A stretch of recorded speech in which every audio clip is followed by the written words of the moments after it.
நினைத்து நினைத்து பார்த்தேன், நெருங்கி விலகி நடந்தேன். உன்னால் தானே நானே வாழ்கிறேன். ஓ, உன்னில் இன்று என்னை பார்க்கிறேன்.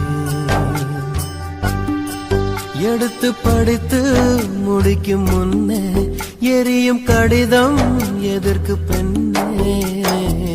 உன்னால் தானே நானே வாழ்கிறேன். ஓ,